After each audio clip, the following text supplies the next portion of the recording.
Hi friends, welcome to Annam's Recipes. இன்னைக்கு இந்த வீடியோவில் மார்னிங் பிரேக்ஃபாஸ்ட்டுக்கு என்ன பண்ணேன், லஞ்சுக்கு என்ன பண்ணேன், ஸ்நாக்ஸ் என்ன பண்ணேன் அப்படிங்கிறதெல்லாம் தான் பார்க்க போகிறோம். வாங்க பார்க்கலாம். நீங்களும் சுவையாக சமைக்கணுமா? எங்கள் மசாலா பொடிகளை யூஸ் பண்ணி பாருங்கள். அதெல்லாம் வாங்கணுன்னா ஸ்க்ரீனில் வர்ற வெப்சைட்டுக்கும் வாட்ஸ்அப் நம்பருக்கும் போய் ஆர்டர் பண்ணிங்கன்னா நீங்கள் வேணுங்கிறத வாங்கிக்கலாம். இன்றைக்கி ஒரு லஞ்ச் விலாக் தான் பார்க்க போகிறோம். அதுக்கு என்ன பண்ண போகிறேன்னா முருங்கைக்கீரை பொரியல், வாழைத்தண்டு பொரியல். அம்மா ஊர்லேருந்து கொண்டு வந்துருந்தாங்க. அதனால் ரொம்ப விட்டால் கருத்து போயிடும்னு ரெண்டையுமே பொரியல் பண்ணலான்னு முருங்கைக்கீரையெல்லாம் உருவியே கொண்டு வந்துட்டாங்க. வீட்டில் அம்மா வீட்டில் மரம் இருக்குது இல்லையா, அதனால். அப்புறம் காலையில் டிஃபனுக்கு அடை செய்ய போகிறேன். நீங்கள் எல்லோரும் நிறைய பேர் அடை மிக்ஸ் எல்லாம் கேட்டிருக்கீங்க. நாங்கள் இப்போ சிறுதானிய அடை மிக்ஸ் தான் ரெடி பண்ணியிருக்கோம். அது வேணுங்கிறவங்க எங்கள் ஷாப்பில் கிடைக்கும், வாங்கிக்கலாம். இந்த அடை ரெசிபி வேணும்னா நான் ஏற்கனவே நான் போட்டிருக்கேன், அதை பார்த்து நீங்கள் ஊற்றிக்கலாம். அப்புறம் இங்கே பார்த்தீங்கன்னா வாழைத்தண்டு பொரியலுக்கு எண்ணெய் காய வச்சுருக்கேன். இந்த கடாய் நிறைய பேர் கேட்டிருந்தீங்க. இது கேஸ்ட் அயன் கடாய், நான் மதுரை போன போது வாங்கினேன். இப்போ வாழைத்தண்டு பொரியலுக்கு கடுகு உளுத்தம்பருப்பு போட்டுக்கலாம். அது பொரிஞ்சதும் நான் வாழைத்தண்டு பொரியல் ரெசிபி கூட போட்டிருக்கேன். அப்புறம் இங்கே வெங்காயம் பொடியாக நறுக்கி வச்சுருக்கேன். நீங்கள் சின்ன வெங்காயம் வேணால் போட்டுக்கலாம். காரத்துக்கு பச்சை மிளகா, கருவேப்பிலை அதையும் போட்டுக்கலாம். இங்கே குக்கரில் சொரக்காய் சாம்பார் வச்சுட்டேன். இதை திறந்து அப்படி எடுக்கணும். பாருங்க, ரெடி ஆயிடுச்சு. இதை அப்படியே அடுப்பில் வச்சு கொஞ்சம் கொதிக்க வச்சா நல்லா திக்காயிடும். இப்போ வெங்காயம் வதங்கிடுச்சு. வாழைத்தண்டை நறுக்கி நீங்கள் மோரில் போட்டு வச்சுட்டிங்கன்னா கறிக்காமல் இருக்கும்.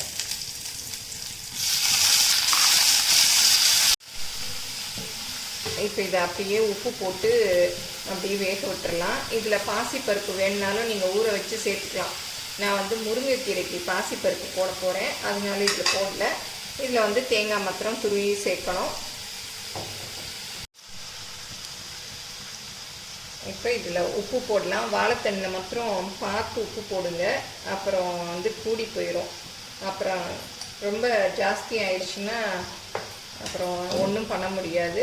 அப்புறம் பத்தலைன்னா கூட போட்டுக்கலாம். இதை அப்படியே மூடி வேக விடணும். இப்போ வாழைத்தண்டை கேஸ்ட் அயனில் போட்டிருக்கேன் இல்லையா, அது இரும்புங்கிறதுனால வாழைத்தண்டு கொஞ்சம் கருப்பாயிட்டே இருக்குது. அதனால் இதில் மாற்றிக்கிறேன். இப்போ முருங்கைக்கீரை பொரியலுக்கு எல்லாம் ரெடியாக இருக்குது. வெங்காயம் நறுக்கி வச்சுருக்கேன். தாளிக்கிறதுக்கு சீரகம், உளுத்தம்பருப்பு, ஒரு வரமிளகா, அப்புறம் தேங்காய், பாசிப்பருப்பு பாருங்கள், ஒரு 2 டேபிள் ஸ்பூன் அளவு கழுவிட்டு இந்த மாதிரி ஊற வச்சுருக்கேன். இந்த பொரியலுக்கு இது போட்டோன்னா சூப்பராக இருக்கும். இப்போ எப்படி செய்யலான்னு பார்ப்போம். நான் ஆல்ரெடி இந்த ரெசிபி போட்டிருப்பேன். இப்போ வாழைத்தண்டு பொரிச்சேன் இல்லையா, அதே கடாய் தான் வச்சுருக்கேன். அதை அப்படியே கழுவிட்டு வச்சுருக்கேன். அப்படியே வச்சிட்டோன்னா ஒரு மாதிரி ஆகிடும். சும்மா தண்ணியில் வாஷ் பண்ணிவிட்டு வச்சுருக்கேன். இந்த மாதிரி நம்ம யூஸ் பண்ணோன்னா குறைவான பாத்திரத்தில் சமைக்கலாம். பாத்திரம் நிறைய விழுந்தால் தானே நம்மளாக விளக்குறவங்களா இருந்தால் கஷ்டமாக இருக்குது. அதனால இந்த மாதிரி பிளான் பண்ணிவிட்டு சமைச்சோன்னா பாத்திரமும் கம்மியாக விழுகும். இப்போ சீரகமும் உளுத்தம்பருப்பும் போட்டுக்கலாம். அப்புறம் ஒரே ஒரு காஞ்ச மிளகாய், அது சின்னதாக கிள்ளிட்டு போட்டுக்கலாம். அவ்வளோதான் காரம். உங்களுக்கு காரம் வேணும்னா கூட போட்டுக்கோங்க. இது நல்லா பொரிஞ்சிருச்சு. இப்போ வெங்காயம் நான் பெரிய வெங்காயம் நறுக்கி வச்சுருக்கேன். நீங்கள் சின்ன வெங்காயம் போட்டுக்கிட்டிங்கனாலும் நல்லா டேஸ்ட்டாக இருக்கும்.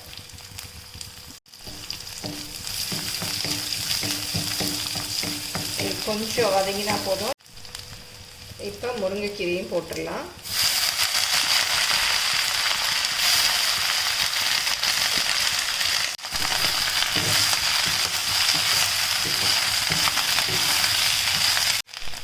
கீரை, பருப்பு எல்லாத்துக்கும் தேவையான உப்பு எடுத்து இந்த மாதிரி ஸ்ப்ரிங்கிள் பண்ணி போட்டுக்கணும். இல்லாட்டா அப்படியே ஒரே இடத்துல நின்றுக்கும். கொஞ்சம் அப்படியே மிக்ஸ் பண்ணி விட்டுடலாம். மிக்ஸ் பண்ணி விட்டுட்டு இந்த பருப்பு எடுத்து வச்சுருக்கோம் இல்லையா, ஊற வச்சு, அதையும் போட்டுக்கலாம்.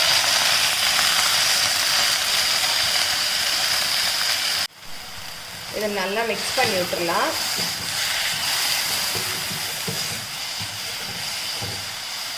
இந்த பருப்பில் இருக்க தண்ணியே போதும், தண்ணியெலாம் எதுவும் ஊற்ற வேண்டாம். அடுப்பை வந்து குறைச்சி வச்சுட்டு அப்படியே மூடி வச்சிடலாம். இப்போ திறந்து பார்க்கலாம். பாருங்கள், நல்லா வெந்துருச்சு. அப்படியே விட்டுறாதீங்க, நடுவில் திறந்து கிளறி விடுங்க. பருப்பெல்லாமே நல்லா வெந்துருச்சு. நம்ம கீரை கொஞ்சமாக இருக்கிற அன்றைக்கி இந்த மாதிரி போட்டு செஞ்சோன்னா கீரையும் நல்ல சத்துள்ளது தான், பாசிப்பருப்பும் நல்ல ப்ரோட்டீன் சத்துள்ளது. ரெண்டும் சேரச்ச நமக்கு ரொம்ப உடம்புக்கு நல்லது. இதில் வந்து இப்போ தேங்காய் போட்டுடலாம். அவ்வளோதான், இறக்கிடலாம்.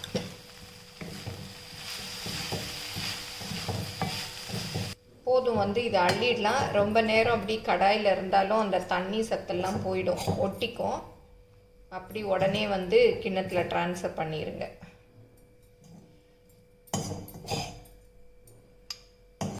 லஞ்சுக்கு சொரக்காய் சாம்பார், முருங்கைக்கீரை பொரியல், அப்புறம் வாழைத்தண்டு பொரியல் ரெடி ஆயிடுச்சு. 2 பொரியல் வச்சு யோசித்தேன். கேஸ்ட் அயன் பண்ணதுனால கருப்பாயிடுச்சு.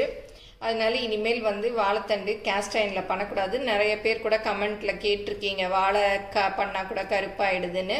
நம்ம ட்ரை பண்ணி பார்க்குறச்சே தான் இதெல்லாம் தெரியுது. அதனால இனிமேல் வாழைத்தண்டை வந்து கேஸ்ட் அயனில் பண்ணக்கூடாது. லஞ்சுக்கு இது முடிஞ்சிருச்சு. இப்போ வாழைத்தண்டு பொரியல் சொதப்புனதுனால வேறு ஏதாவது பண்ணிக்கணும், இல்லாட்டா இது 2 வச்சு மேனேஜ் பண்ணிக்க வேண்டியதான். சாதம் வந்து சூடாக அப்புறமா வைக்கணும். ஊர்லேருந்து அம்மா வந்து பொரி வாங்கிட்டு வந்தாங்க. எங்கள் ஊரில் பொரி நல்லாயிருக்கும், டேஸ்ட்டாக.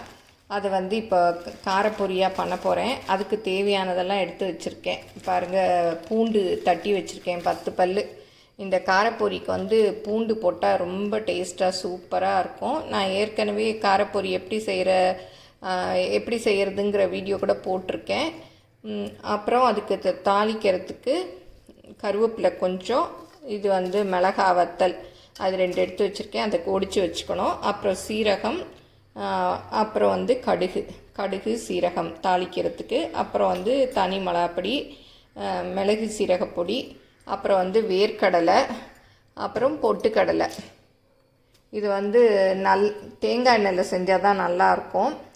மஞ்சப்பொடி கொஞ்சம் வச்சுருக்கேன், தேங்காய் எண்ணெய், அவ்வளோதான். இப்போ வந்து காரப்பொரி எப்படி செய்யலான்னு பார்ப்போம். இந்த குளிர்காலத்துக்கு இந்த மாதிரி பொரியை செஞ்சு வச்சுக்கிட்டு சாப்பிட்டோம்னா சூப்பராக இருக்கும், காரமாக இருக்கும். அதில் ஹைலைட்டே வந்து இந்த பூண்டு தான். பூண்டு தட்டி போட்டுக்கிட்டிங்கன்னா சூப்பராக இருக்கும். அந்த பூண்டு நமக்கு கிடைக்கிறச்ச சாப்பிட்றச்ச ரொம்ப நல்லாயிருக்கும். நான் வந்து இன்றைக்கி 1 லிட்ரு பொரிங்கிறதுனால 10 பல் வச்சுருக்கேன். நீங்கள் நிறையா வேணும்னாலும் போட்டுக்கலாம். நல்லா தட்டிட்டு போடுங்க, அப்போ தான் நல்லா எண்ணெயில் வறுபட்டுரும். இல்லாட்டா அந்த ஈரத்தன்மை இருக்கும், பொரி பதத்து போயிடும். இப்போ எப்படி செய்யலான்னு பார்ப்போம் வாங்க. பொரி வறுக்கிறதுக்கெல்லாம் தேங்காய் எண்ணெய் தான் சூப்பராக இருக்கும். தேங்காய் எண்ணெய் இல்லாட்டா நீங்கள் யூஸ் பண்ணுற எண்ணெய் கூட ஊற்றிக்கங்க. 3 ஸ்பூன் அளவு ஊற்றிக்கலாம். இப்போ இதில் கடலையை போட்டுக்கலாம். ஏன்னா இது பச்சை கடலை, வறுப்பட கொஞ்சம் நேரம் ஆகும். அதனால் ஃபஸ்ட்டு நான் கடலையை போட்டுக்கிறேன்.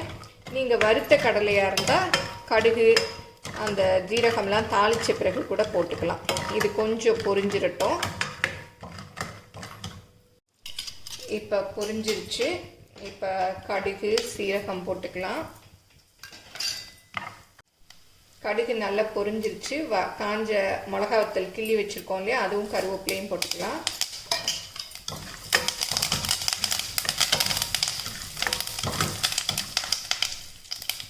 அப்புறம் இந்த பூண்டு இடித்து வச்சுருக்கோம் இல்லையா, இந்த பூண்டையும் போட்டுக்கலாம். இப்போ பொட்டுக்கல்லையும் போட்டுக்கலாம்.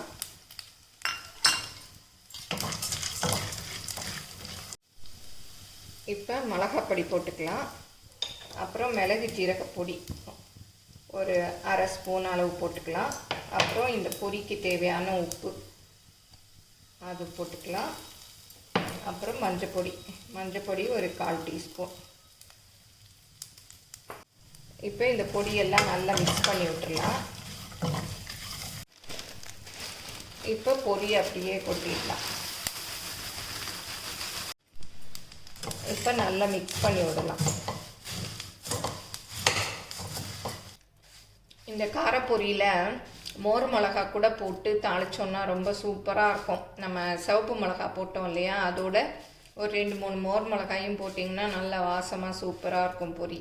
இப்போ காரப்பொரி சூப்பராக ரெடி ஆயிடுச்சு. இது நல்லா ஆறின உடனே இப்போ சுடுது பாருங்கள். இந்த சூடெல்லாம் இல்லாமல் ரூம் டெம்பரேச்சர் வந்த உடனே இதை ஒரு ஏர்டைட் கண்டெய்னரில் போட்டு வச்சுக்கிட்டிங்கன்னா ஒரு 10 நாளைக்கு வரையும் நல்லா கிறிஸ்பியாக இருக்கும், சூப்பராக இருக்கும். ஈவினிங் இதில் ஒரு கப் சாப்பிட்டு டீயோ காஃபியோ குடித்தோம்னா சூப்பராக இருக்கும்.